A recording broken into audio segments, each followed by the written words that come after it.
Iowa football loses its quarterback in the class of 2026 with the decommitment of Cash Herrera. What's next for Hawkeyes at the quarterback position? Plus, the director of the Hawkeye Collective, Iowa Swarm, Brad Heinrich, joins us today.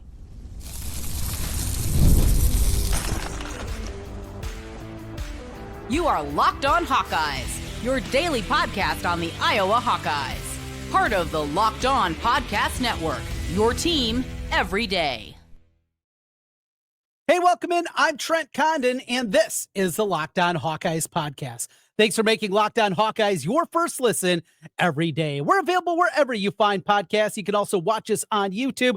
While you're there, hit that subscribe button. Just takes a moment and helps us get in front of more Hawkeye fans. Today's episode of the Locked On Hawkeyes podcast is brought to you by Monarch Money. Take control of your finances with Monarch Money. Use code LOCKEDONCollege at monarchmoney.com for 50% off your first year. Well, I'm Trent Condon. Thanks for being with us. I've been covering the Hawkeyes for 20 years, including currently on the radio on the Iowa Sports Radio Network. You can hear me each day from noon to 2, talking the world of sports and a lot of Hawkeyes over there. You can also hear me on stations in the Quad Cities, Sioux City, Cedar Rapids, Iowa City, and our flagship 106.3 KXNO. Caitlin Clark, her return these last 2 games have been eye-opening, but the WNBA, they got a Caitlin Clark problem. I will explain a little bit later on. Plus, we'll be joined by Brad Heinrichs, the director of the Swarm Collective for the University of Iowa. And this new era of college athletics, what does it mean for Brad Heinrichs, the Iowa Swarm? We will get into that with him. But we open today's program with a look at the news from yesterday. Cash Herrera, the 3-star quarterback prospect from San Diego, California, has decommitted from the Iowa football program. Now, there have been rumblings out there for a while about just this, and this is going to be happening. This was going to be coming down. So it shouldn't be a major surprise for people that are keeping their eyes and their ears open, watching social media, looking at the message boards. This has been out there for a while. However, it is frustrating. This is a guy that continues to command more respect.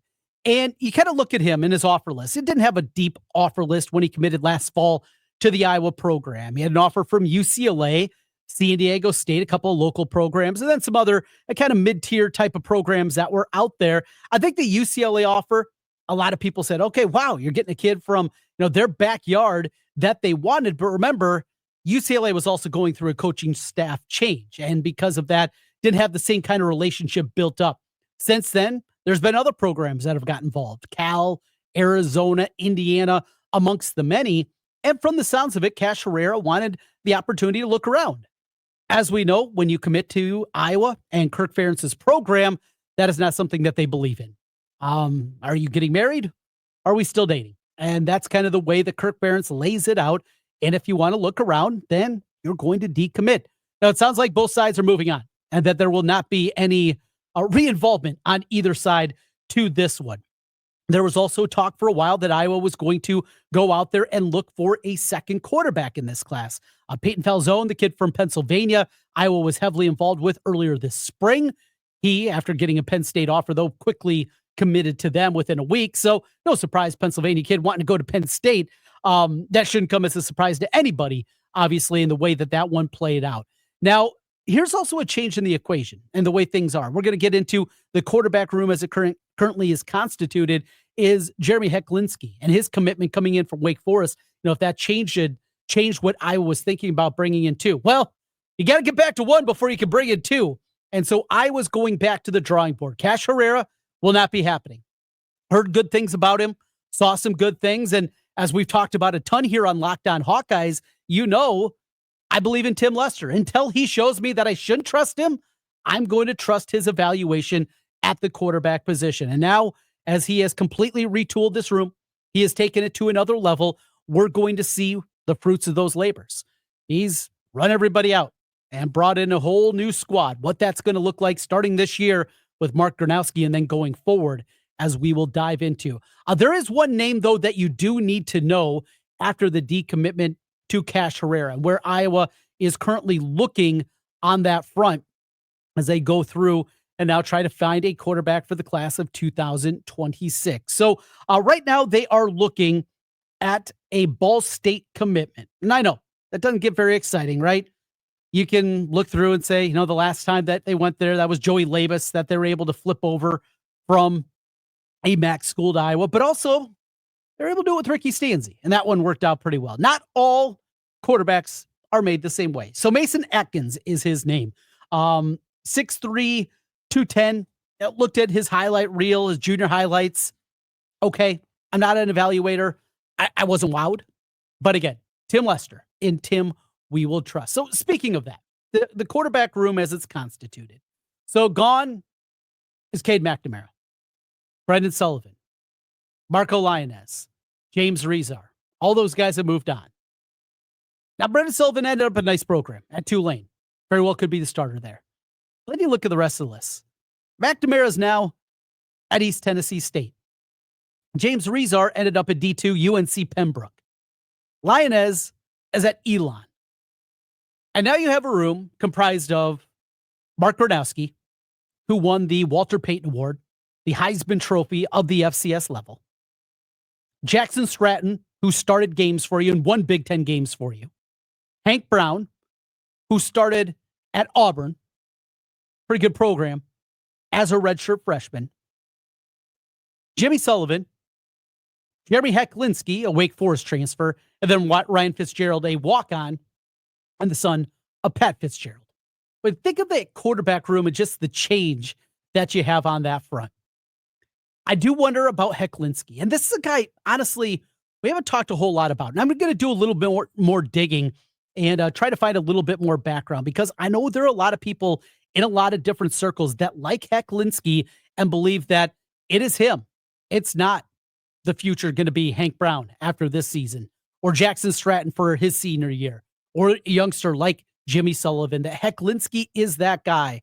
We'll have to see on that front. And again, I'll talk to a few more people and get a little bit more insight. Here's one final thing on this topic, and Cash Herrera decommitting. And it goes to what we see now at the quarterback position. As you look through college football, and I just saw a list the other day from 24/7 Sports. It was the top 50 quarterbacks in college football for this upcoming season. And after you get through the top tier guys, I just going through and thinking almost every one of these guys is a transfer. Number 8, Carson Beck from Georgia to Miami. Sawyer Robertson at Baylor, started at Mississippi State. John Mateer at number 10 in Oklahoma. He was at Washington State last year. Luke Altmaier at number 12. Guess where he was? Ole Miss a couple of years ago. Diego Pavia, well-traveled as he's at Vanderbilt after what he did in his career in New Mexico. Fernando Mendoza, a guy that we'll learn a lot about this year at Indiana. He comes in from Cal. Even Julian Sayin at Ohio State began at Alabama. This is the new reality. And for recruiting at the high school level, how many of these guys are actually going to be around by the time they are even redshirt sophomores?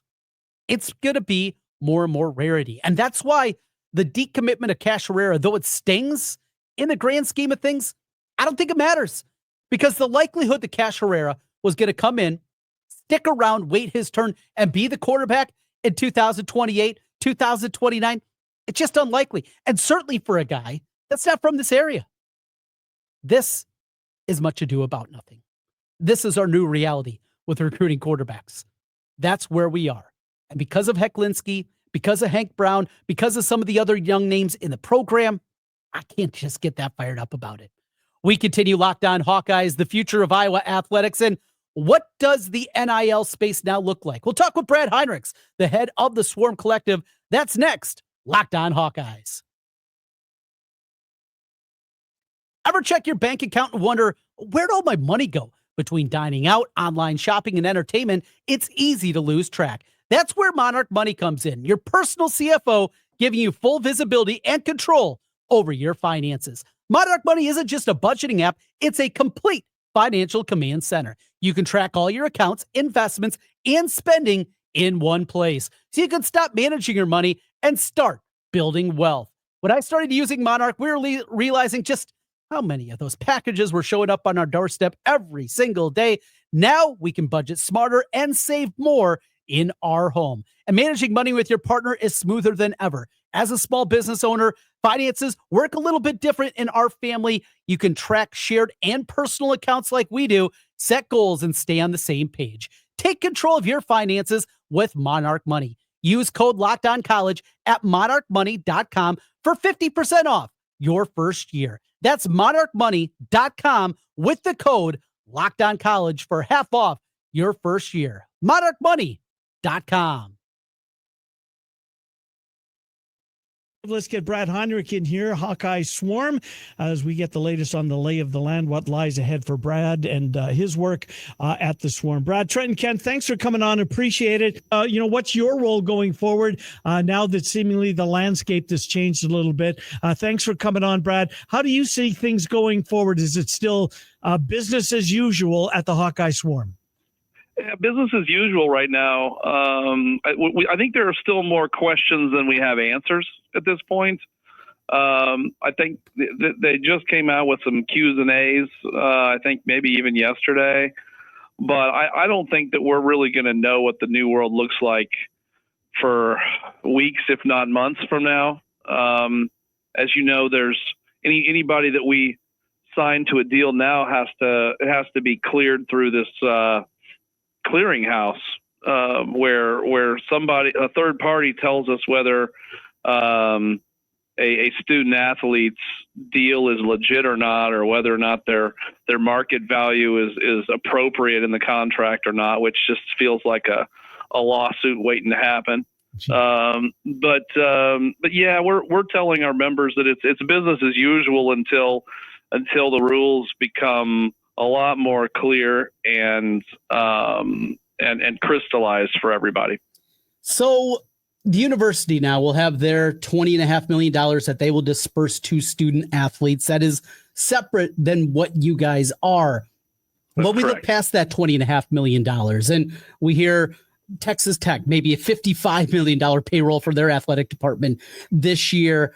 Is there a number that Iowa Swarm needs to get to that you guys are looking at that to keep you guys competitive in the Big Ten and nationally?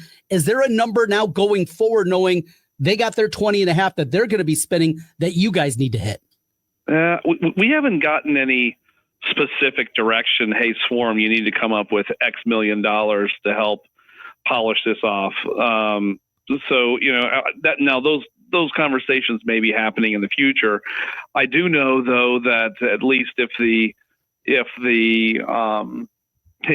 other collective owners are being truthful, we're going to have at least 4 teams on our schedule this fall that have $30 million payrolls for football, and that's just incredible to think about.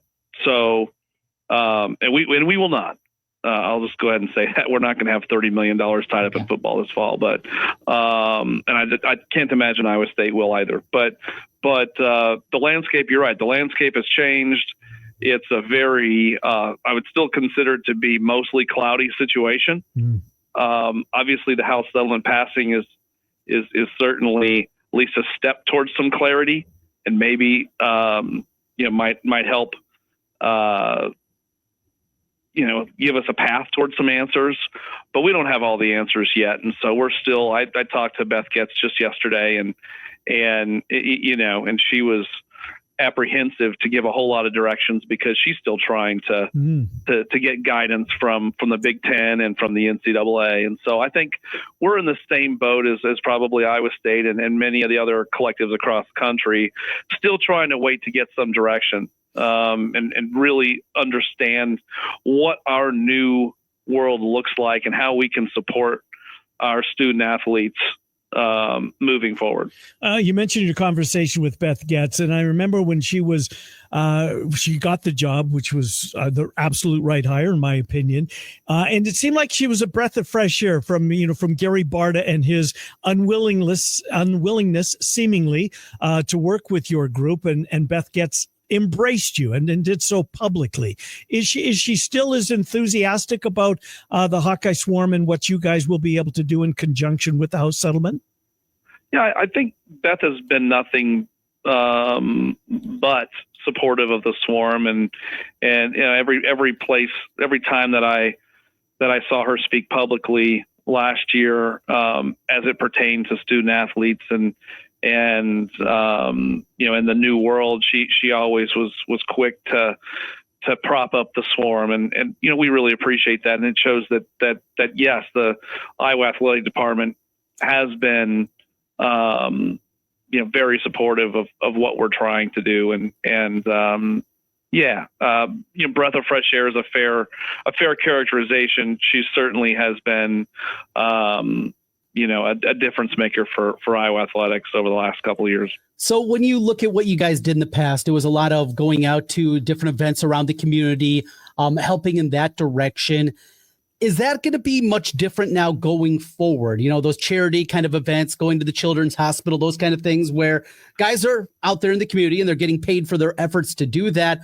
Or is it strictly going to have to be guys doing a TV commercial and he's showing up and signing books? Are we moving more towards that part of it, or is the charity aspect still going to be a big part of Iowa Swarm? Well, I hope that the charitable aspect doesn't completely go away. That's the first thing I'll say. But I think you're onto it. It feels like that the charitable component may be, not moving away from front and center in everything that we're doing. But that's still a little cloudy as well at this point. So I'm a little apprehensive to say it's going away or it's going to be close to non-existent.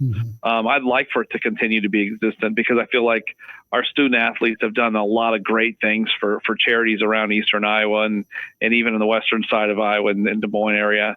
And I know that they've had a lot of impact on kids, for example, and other homebound people and folks that really need help. So it'll be very disappointing if that part goes away.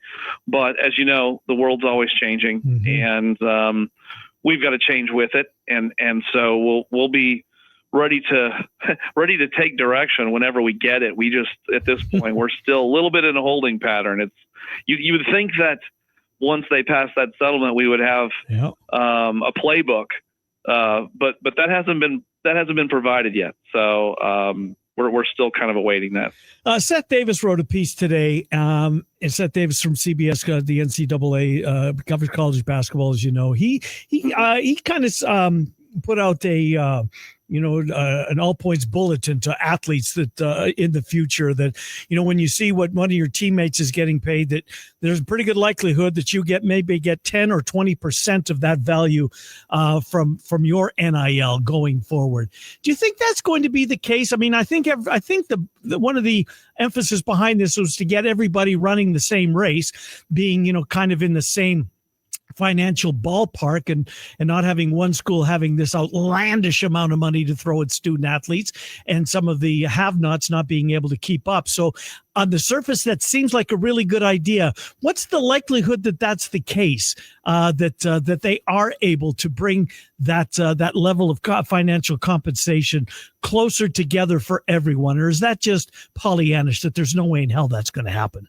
I wouldn't say no way in hell. But I'd come close to that. I'm not. I don't have a lot of optimism in that regard. I mean, just for example, if I was reading something today. We all read about this stuff, and the Big East. I think it might have been St. John's. Was talking about how they're going to spend their $20.5 million and they're going to split it amongst men's and women's basketball. I think or something. Mike like Rapoli, that invented vitamin water. Yeah. So they're going to, the teams that don't have football, well, they're not going to drop $15 million on football. They don't have football. Right. They're going to go spend it on basketball. Yeah. Well, you look at Iowa or Iowa State that have football teams. There's absolutely no chance in the world that we're going to be able to spend $15 million on, or $20 million on men's and women's basketball. It's just not going to happen. And so, your idea of potentially, maybe it's not your idea, but the idea of having a level playing field a la the NFL where everybody has the same wallet to spend. The only way that I see that potentially happening is if we go the way of collective bargaining where the student athletes voluntarily agree to a certain cap on salaries. I mean, if you look at if you read the judge's ruling, at least my read of it, was that she didn't necessarily say that the $20.5 million doesn't violate antitrust law. She basically says that's for somebody else to decide. I'm just going to opine on everything else. Well, if you think about this, the Supreme Court said, you can't prevent these student athletes from making money and colluding to make it so that none of them can make money. That violates antitrust law, right? Mm-hmm. From my view, and again, I'm not an attorney, so what we basically said that $0 violates antitrust law, which was just imposed upon these kids. Now we're going to impose $20.5 million, which is it's basically an arbitrary type number, right? Well, how does if 0 violates antitrust law, how does 20.5 not violate antitrust law, right? It kind of feels to me like it's just a bigger number doing the exact same thing. And it would not surprise me if this whole thing is challenged again. And, unless there is collective bargaining, my guess is that the cap will eventually go away or get to a level that nobody even pays attention to it because it's so high. I just don't know how that doesn't violate antitrust. But that's, again, as an aside. I don't see any chance that the schools, if you look at just even this last year, you get schools like Creighton. That's in our neighborhood, right? Yep. How's Creighton's football team? Yep. Yeah. Non-existent. So what does Creighton do? Yeah, they spend all their money on basketball. Mm-hmm. We had a couple of transfers from Iowa that are pretty good players. Where did they go? Mm-hmm. Yep. They went west of us. Yeah. West, right? Mm-hmm. They went west of you guys. They skipped right over Ames and went over to Creighton. Yeah. Well, it's not just because they have a lot of people coming to their games. It's because they have a hell of a payroll over there. Mm-hmm. And so there's a perfect example of how it's the teams in the Big East will become like the Yankees when it comes to college basketball. And I think it'll be the Big Ten and the SEC, and certain teams in the Big Ten and the SEC will become, be like the New York Yankees. It's unless they voluntarily collectively bargain, I don't see any way that there's ever going to be a level playing field. So to recap, as we finish up with you, Brad, Iowa Swarm, Hawkeye Swarm Collective, not going anywhere, but we're in a bit of a holding pattern. Is that kind of a way to kind of tie it into a little bow here? I would say so until I'm told otherwise, which could be tomorrow or any time in the distant future. Good stuff. Well, you talked to Beth Gats yesterday, and she didn't give you her walking paper. So right. She did not. Good for now. Brad, thanks for coming on, man. Appreciate it. There's so much gray area out there. It sounds like even for you that are certainly closer to it than Trent and I are, athletic department seemingly somewhat in the dark as well. As you said, there's no handbook been produced yet to what we can refer to. Brad, thanks for jumping on. Appreciate you doing this, man. Thank you, and thanks to all your listeners who support the Iowa Swarm at iowaswarm.com. Good stuff. Thanks, Brad. Appreciate it. Take care. Yep, take care. Brad Heinrich. iowaswarm.com. That's where you go, and you can still make a difference here, helping these student athletes, and more importantly, helping the University of Iowa, the athletic department, and what it's going to be going forward. Certainly interesting times as we navigate our way through. We continue to try to navigate the mess that's happening to Caitlin Clark. We'll get into that next. This is Locked On Hawkeyes.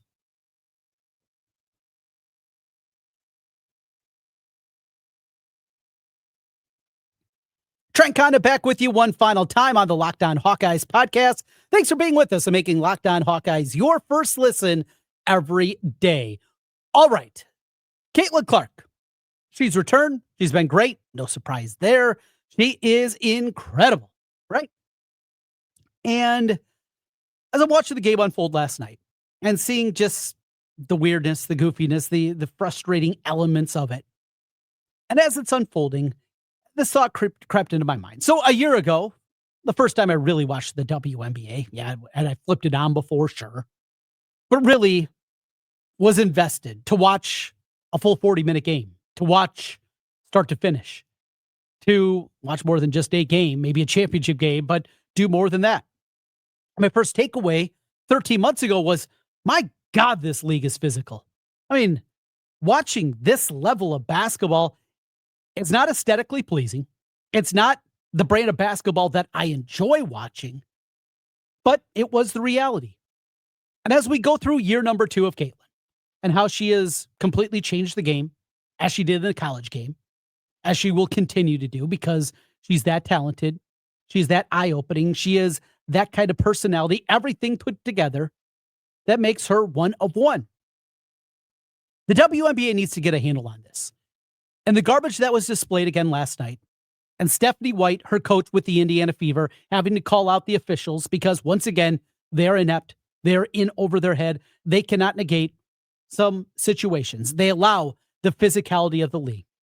I go back to last year, about halfway through the season, when offense was exploding at a level in the NBA, unlike anything we'd seen in an incredibly long time. What did they do? They allowed physicality back into the game. I'm not calling for the WNBA to do the same because the last thing that they need is more physicality in this game. They need to go the other way. We need to get freedom of movement back. We need to get this physicality, this clutching and grabbing, the Tom Izzo ball of the WNBA out of the game. You have a generational star. You have a once-in-a-lifetime type of player in your league that is elevated to levels that have never been seen before. Don't screw it up. And if you continue to allow this level of physicality, if you continue to allow the clutching, the grabbing, the holding to continue, people are going to start to turn away. And the WNBA is going to be morphing back into what it was, which was, at best, an afterthought in the sports viewing lineup. That'll do it for today. Thanks for being with us and making Locked On Hawkeyes your first listen every day. Hey, a shout out to you everydayers. Love the everyday listeners each and every day, making Locked On Hawkeyes your first listen every day. Couldn't do it with each and every one of you out there. Click and subscribe and giving us those 5-star reviews. For your second listen, check out The Portal Show. Brian Smith has the latest rumors, portal entries, and signings. It is recruiting season right now. You want to be up to date, and you can do it right now with The Portal and all things college football. Find The Portal on YouTube or wherever you listen to podcasts. We got a whole lot more coming up this week. Mention that top 50 list of quarterbacks. Mark Gronowski's on there. Not at the spot that you'd imagine. We will talk about that. Tom Kakert set to join us a little bit later in the week. We got a lot more coming your way during the offseason. Doesn't matter. We don't take a break. Your team every day on the Locked On Network. And thanks for making Locked On Hawkeyes your first listen every day. We'll talk to you again tomorrow. Until then, go Hawks.